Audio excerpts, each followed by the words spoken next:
Chosen ones, God is trying to talk to you now. Very urgent. Ethan had just laid down when the phone rang. The shrill sound tore through the silence of his apartment, rattling his nerves. He glanced at the glowing red digits on the clock. 3:03 a.m. Nobody called at this hour. Not unless it was an emergency. He reached for the phone, hesitation tightening his chest. The air in his room felt strangely heavy, as if the night itself was holding its breath. When he finally pressed the phone to his ear, the voice that answered was unlike anything he had ever heard. It wasn't human. The sound was layered, deep, echoing, vibrating through him as though it came from both the earth below and the heavens above. Every word rang with a strange authority, shaking him to his core. Chosen ones, God is trying to talk to you now. Very urgent. The words lingered in his head long after the call ended with a sharp click. No static, no goodbye, just silence. Ethan sat frozen on the edge of his bed, the phone still pressed to his ear, his mind racing. His heart hammered against his ribs, loud enough that he swore he could hear it echo in the room. He stared up at the ceiling, the shadows stretching and shifting in ways that unsettled him. It couldn't have been real, could it? Yet deep down he knew it was. And across the city, in houses, apartments, and empty rooms lit only by pale moonlight, others had received the same call, at the exact same moment. Each one waking in confusion, fear, and a gnawing sense of destiny. Something had begun, something far larger than Ethan could imagine. The next morning, Ethan awoke with a strange tingling in his hand. At first, he thought it was just the pins and needles numbness from sleeping awkwardly, but when he looked closer, his breath caught in his throat. On the center of his palm glowed a faint symbol, 3 intersecting lines forming a perfect triangle. The light wasn't bright, but it pulsed faintly, as though alive. Every time his heart beat, the mark seemed to throb with it. He tried scrubbing it under the sink, but no matter how hard he rubbed, it wouldn't fade. The mark wasn't drawn on, it was inside him. A part of him now. The city felt different when he stepped outside. The air was heavier, as though charged with invisible electricity. At the bus stop across the street, a woman stood staring at him. She had dark hair tied back, her face pale, her eyes sharp and knowing. Slowly, almost mechanically, she raised her hand. Ethan froze. There, glowing faintly on her palm, was the same mark, the same triangle. They didn't speak. They didn't need to. The silence between them was heavier than words. Something in their gaze said it all. They were connected. They were chosen. All day, Ethan couldn't shake the feeling that more eyes were watching him. People lingered too long. Strangers seemed to hesitate, as if they recognized something in him. The city no longer felt like his own. That night, as he sat in the dim glow of his living room, every screen around him flickered at once. His television, his phone, even a neighbor's windows across the street. Static hissed, and then the voice returned. The same voice from a call. Only this time, it was louder, deeper, and there was no mistaking it. The world is about to split. You must listen or be lost. The words reverberated through the walls, through the air, through the very marrow of his bones. Ethan's mark flared in response, burning against his skin as if sealing his fate. And somewhere out there in the sleeping city, countless others stared at their glowing palms, hearing the same impossible warning. The chosen were awakening. By the third night, Ethan realized he wasn't alone in this anymore. The pull in his chest was too strong to ignore. It was as if invisible threads were guiding his every step, drawing him toward a destination he didn't choose. He followed the sensation, through the quiet streets, past shuttered storefronts and silent intersections, until he found himself standing before the old cathedral downtown. The building had been abandoned for years. Its stained glass windows were fractured, its stone walls blackened with time. Yet tonight, the towering structure seemed alive, breathing, watching, waiting. Ethan wasn't the only one who had come. Shadows moved at the edges of the cracked pavement. Dozens of figures emerged from the darkness, each lifting a hand as though confirming a silent password. The same glowing triangle burned on every palm. They didn't speak, but their eyes told the truth. They had all been called. Together, without a word, they entered. The cathedral's doors groaned open, though none had touched them. Inside, dust coated the wooden pews, yet the air felt strangely untouched by decay. The silence was thick, broken only by the echo of hesitant footsteps. Then something impossible happened. One by one, candles along the walls burst to life, their flames sparking without matches, without hands to light them. The glow painted the cracked stone walls in hues of gold and red, revealing symbols that hadn't been there before: spirals, eyes, and geometric markings etched across the surface like scars. The air grew heavy, pressing down on every breath. Some clutched their chests, while others simply fell to their knees, overwhelmed. At the far end of the cathedral, upon the altar, the air shimmered. A ripple, like heat rising from desert sand, distorted the space. And then, suddenly, violently, it formed into shape. A book. It landed with a weighty thud, though no one had placed it there. Its cover was unlike anything they had ever seen, black and alive, shifting as though woven from smoke and shadows. Symbols crawled across its surface, glowing and fading, never the same twice. The longer Ethan looked at it, the more it seemed to whisper, not with sound, but directly into his thoughts. Every chosen one in the cathedral felt it. This was no ordinary book. It was meant for them. Ethan's mark burned against his palm, pulsing brighter than before, urging him toward the altar. And though none had spoken a word since they arrived, everyone knew the same truth. This was only the beginning. The cathedral fell silent as the book trembled on the altar. Its cover peeled back on its own, pages fluttering as if caught in a phantom wind. Ethan held his breath, every muscle locked in place. Then, with a hiss like burning coal, words began etching themselves across the parchment, glowing, searing letters of fire. The chosen leaned forward, their faces lit by the eerie blaze. Chosen ones, the veil is thinning. The creatures you thought were myths are crossing over. You have 7 nights. The letters pulsed once, then seared themselves deeper into the page, leaving behind blackened scars of ash. A low hum filled the cathedral, vibrating through the floor and into their bones. Some clutched their ears. Others fell to their knees. Then a scream cut through the air. It was the woman Ethan had seen at the bus stop. She pointed toward the walls, her face pale with terror. The stone trembled as though something immense pressed against it from the other side. Cracks spiderwebbed upward, dust falling like ash from the ceiling. Outside, the city responded.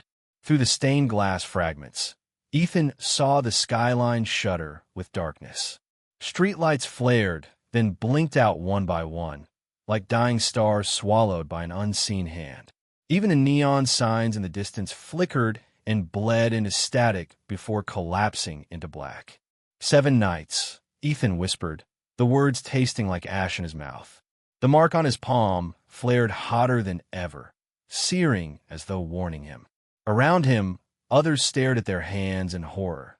Their glowing marks pulsed in rhythm with the trembling cathedral, beating like one vast, shared heartbeat. Then from somewhere deep within the city, a sound rose. It wasn't thunder. It wasn't wind. It was a howl, low, guttural, and ancient, a sound no human throat could ever make. And in that moment, every chosen one knew the book hadn't spoken in riddles. The creatures were already here. The next day began like any other, until the sky changed. At exactly noon, the sunlight dimmed, and then the heavens bled. A crimson hue spread across the sky, turning clouds into smears of fire and shadow. The air thickened, heavy with the metallic scent of iron. People poured into the streets, staring upward in disbelief, cell phones raised, voices trembling as they tried to make sense of the impossible. Then came the silence. Birdsong died mid-note. Dogs stopped barking. Even the endless hum of the city seemed to fade, as if the world itself were holding its breath. Only the sound of blood rushing in Ethan's ears remained. Down by the riverbanks, something worse unfolded. The waters churned violently, frothing white, as though some unseen heat boiled them from below. Fish floated lifeless to the surface, their scales burned and blackened. The stench of rot spread quickly, carried on a wind that stung the eyes. Ethan clutched his hand. His palm was on fire again, the triangular mark glowing brighter than ever. He staggered against a wall, gasping as pain shot through his veins like molten metal. Around the city, others with the mark cried out too, clutching their hands in the same agony.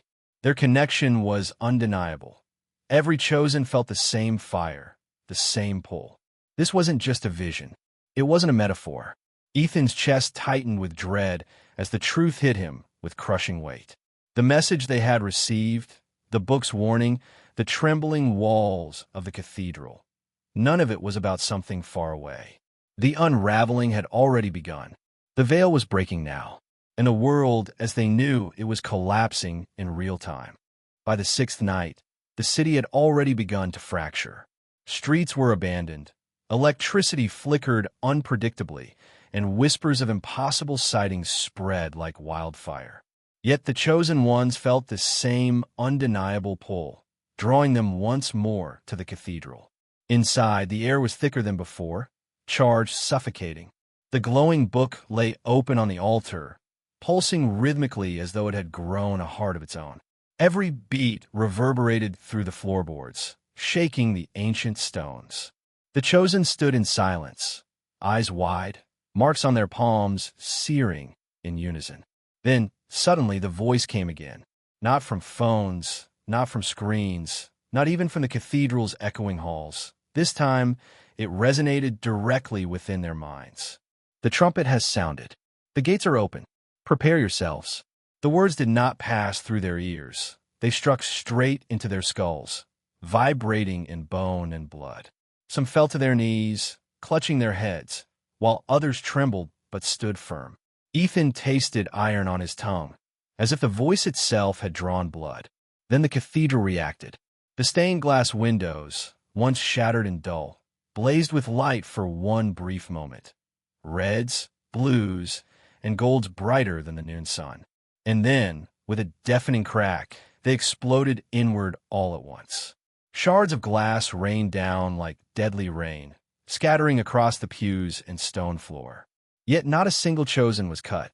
The pieces skidded and spun around them, as if some unseen hand guided them away.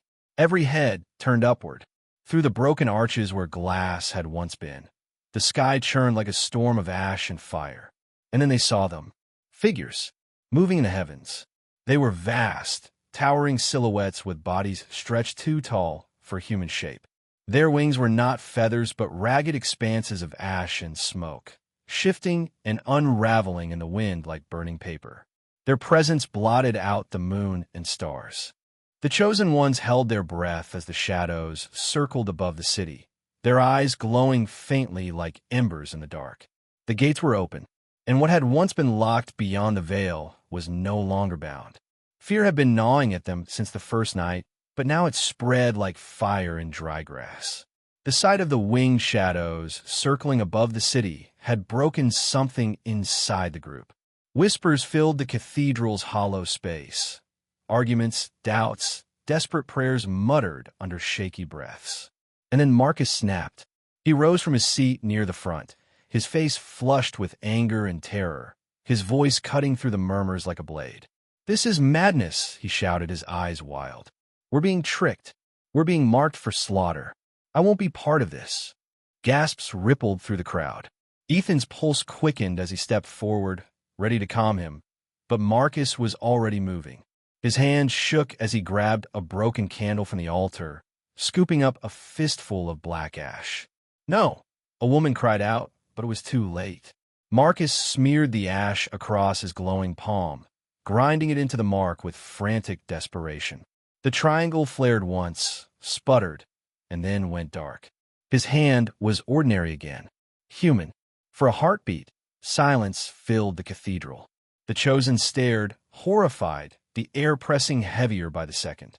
Then the temperature dropped. A cold wind whipped through the hall, extinguishing half the candles. The cathedral doors, which had remained shut against every storm and tremor, suddenly blew wide open with a thunderous crack. And something entered. They never saw its full shape, only the absence it carried, a shadow darker than any natural night. It moved too fast, a blur of smoke and claws and hunger. Marcus barely had time to scream before it wrapped around him like a shroud. His cry rose into a high, broken wail, and then was cut short. Silence. All that remained was a drifting trail of black smoke, curling where he had once stood. The chosen ones clutched their glowing palms, realization striking them with crushing weight. The mark was not a curse. It was the only thing keeping them alive. That same night, after Marcus's terrible fate, the cathedral was swallowed in uneasy silence. No one dared to move, no one dared to speak. Every chosen could feel the tremor of fear in their veins, the lingering cold from the shadow that had claimed him. And then, without warning, the silence broke. A blast of radiance split the air, piercing through the ruined stained glass windows like a dawn that belonged to no sun. A figure descended from the heavens, clothed in light brighter than fire, brighter than lightning. The glow filled every corner of the cathedral, pushing back the shadows, bending the air itself. The chosen shielded their eyes, but the light was not meant to blind. It was meant to reveal. When the figure spoke, no lips moved. His voice thundered without words, striking straight into their bones, shaking every cell, every memory, every hidden doubt. Do not fear. The hour has come. You were chosen because you can hear what others cannot. The words carried both comfort and weight, like a promise and a command woven into one. Slowly, the figure raised his hand. The air rippled outward, and in an instant, the chosen were no longer standing in the cathedral. Vision struck them all. Ethan gasped as flames engulfed the city, skyscrapers bending and collapsing under waves of fire. He saw seas boiling, their waters swallowed by blackness until no horizon remained. He saw the sky itself split open, armies of shadowed creatures pouring through, wings of ash blotting out the heavens. And then came the final vision. Two forces clashing, heaven's flame, burning pure and endless, against the crawling horrors that surged from the thinning veil. The earth shook with the weight of their battle, and the cries of the living echoed like thunder beneath it all. The chosen staggered, some screaming, some weeping, others frozen in awe. When the vision ended, the cathedral returned, but none of them would ever forget what they had seen. Ethan fell to his knees, his glowing palm pressed against the stone floor, his chest heaving with ragged breaths. The truth settled over him like chains of fire. They weren't chosen to be safe. They were chosen to fight. The messenger's warning became reality. By the ninth night, the world itself seemed to scream. Above the city, the sky convulsed as though being torn apart from the inside. A black rift split the heavens, spinning in slow, violent spirals like a storm with no center, no horizon, no end. From its depths leaked a darkness thicker than night, dripping into the world below like tar. Then came the creatures. They poured through the rift in waves.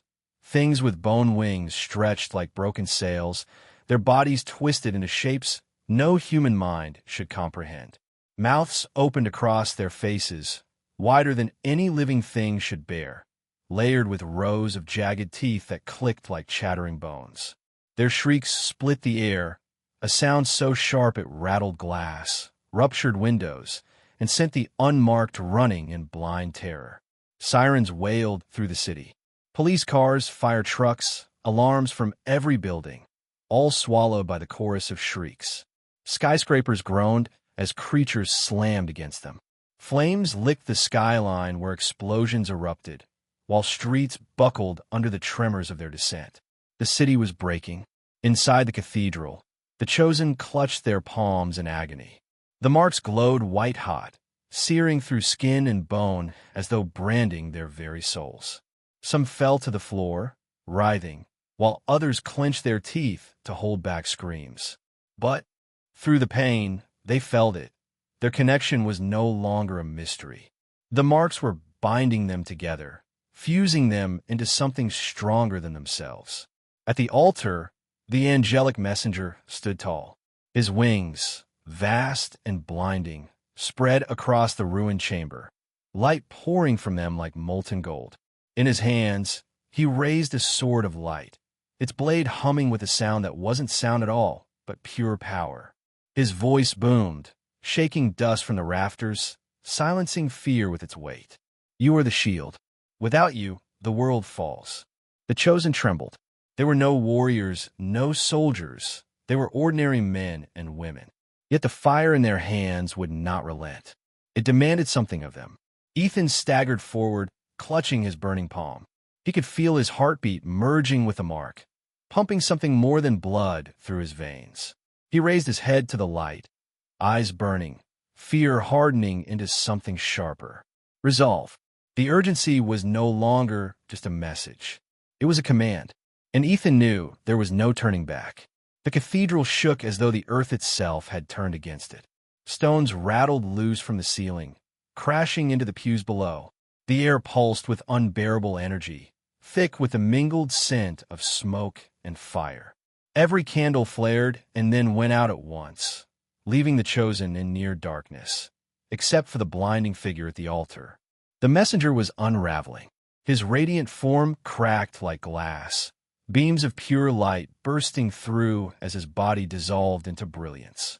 His voice was not a whisper, nor a shout, but a thunder that burned straight into the marrow of their bones. Chosen ones, stand.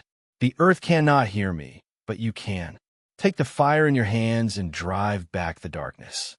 This is very urgent. The last dawn depends on you. His words seared into their minds, branded into their very souls. As the final syllable echoed, the messenger's form shattered, completely, dissolving into streams of golden light that swirled around each chosen like living fire. Then it happened. Their marks ignited. Ethan cried out as the blaze in his palm surged upward, spilling into his arm, then shaping itself into something more, something tangible. In his grasp, flame solidified into a sword, its blade burning but not consuming, its edge humming with divine resonance. Around him, others gasped as their marks transformed as well. Shields of living fire, bows strung with light, spears, and hammers that shimmered as though forged from the dawn itself. The weapons pulsed in unison, beating like one great, burning heart. The cathedral doors exploded open with a roar. Darkness poured in like a flood, shadows twisting, writhing, coiling into monstrous forms. Their wings scraped the rafters, their eyes glowed like dying embers, their mouths stretched open in endless hunger. The air reeked of ash and rot. For a moment, silence held. The clash of worlds balanced on a knife's edge. Then Ethan lifted his blade. The mark on his palm blazed brighter than ever, and with it his voice rose, not alone, but joined by every chosen in the cathedral. Their cry shook the night, a sound of defiance and unity. They did not cower. They stepped forward, weapons of flame raised high, their voices a storm against the tide of darkness. And as shadows surged inside, the chosen ones met them head-on. The final battle had begun.